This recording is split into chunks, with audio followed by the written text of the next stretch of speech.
Bagaimana simpanan emas bernilai RM600,000 boleh menyara kehidupan seorang pesara berbanding letak RM600,000 di dalam ASB atau tabung haji? Pertama sekali, perbezaan paling ketara adalah emas merupakan simpanan dalam bentuk aset, manakala simpanan ASB ataupun tabung haji adalah dalam bentuk wang fiat.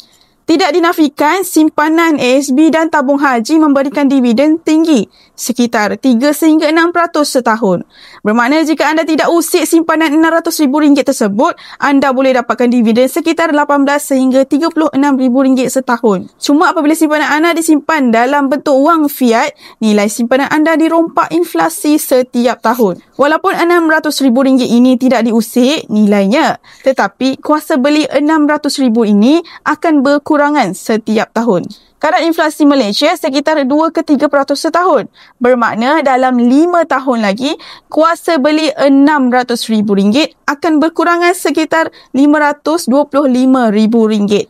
Dalam 10 tahun lagi, nilai kuasa beli akan berkurangan sekitar RM450,000.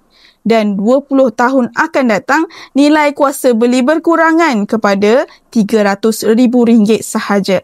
Berbeza dengan emas, jika anda bekukan simpanan RM600,000 ke dalam bentuk emas, anda akan dapat sekitar 1.29 kilogram emas. Dengan tempoh persaraan sekitar 20 tahun, anda boleh letakkan matlamat perbelanjaan sekitar 5 gram sebulan.